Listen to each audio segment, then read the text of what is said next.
Hello and welcome to the video. So we've been travelling Europe and living in our van for a little bit over a month now, and if you've watched the other videos you'll know why we're currently not in the van, but I thought this would be the perfect opportunity to kind of disclose how much it cost us to live in a van for a month while travelling Europe. So our total expense for living in a van in Europe was €2,947.99.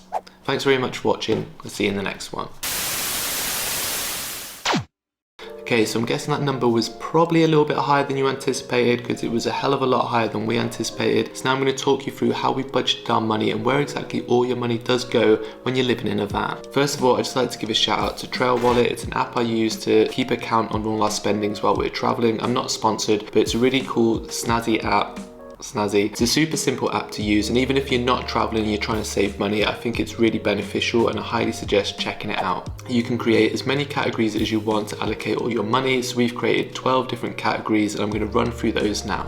So number one is going to be food. We spent €295.48.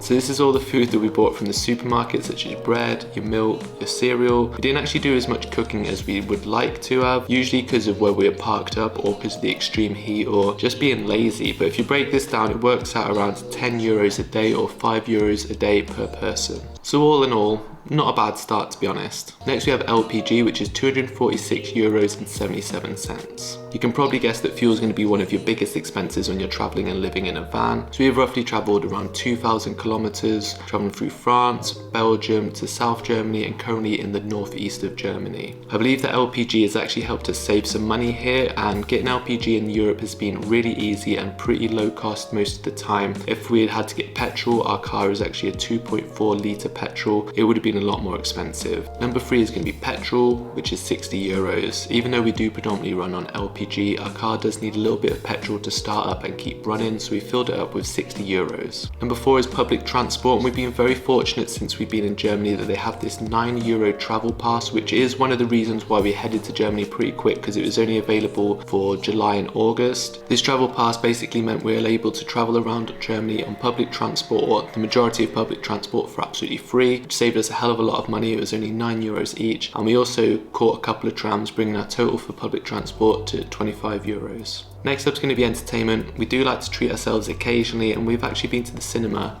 twice, and Loretta's also treated herself to a walking tour, bringing our total for entertainment to €38. Next up we have parking. Being in a micro camper does have a few upsides. What you lack in space, you do make up being able to park in stealth car parks, which bigger motorhomes definitely wouldn't be able to park in. And for that reason, we've only spent €21.50 on parking since we've been in Europe. Another app I highly recommend if you are traveling is to check out Park for Night. Most of our spots we have found on Park for Night, and we've had absolutely amazing, unreal spots, usually for free, all over Europe. So I highly suggest using Park for Night if you're traveling around. Next up we have laundry. Now we try and do a laundry at least once a week, and it usually costs about €8 to wash and dry. However, we've been very fortunate to meet up with some friends, so we've actually been able to do a bit of washing when we were with them. So our total for the month was actually only €20.50. Clothing is another expense we didn't expect to have to pay when we came away, but because it's been such an insane heat wave the whole time we've been in Europe, we had to get some more swimwear, but thankfully to Decathlon that was only €21. Next category is miscellaneous, kind of odd bits and bobs, toiletries and stuff like that, and that came to €50.40. Okay, so we're starting to get to the big ones. Save the best till last. Number 10, we have food out. Now if you're trying to live and travel on a budget, eating out probably isn't the best idea. However, as I said previously, we do like to treat ourselves. Remember the cinema thing. We actually didn't eat out too much, but we did like to use this app called Too Good To Go, which is basically an app that tells you if they have any leftover meals or deals and stuff like that, and you get them at a fraction of the price. However, you don't know exactly what you're gonna get. It could be a pizza, it could be sushi, and then you go and you pick it up. So we've done that quite a few times, and it's a nice way to eat out, get some really tasty food. That brings our food out total to €114.61. Okay, so this next one probably needs an explanation, but I'm gonna say it, you're gonna digest it, and then I'm gonna tell you why. So number 11 is tea and coffee, €140.73.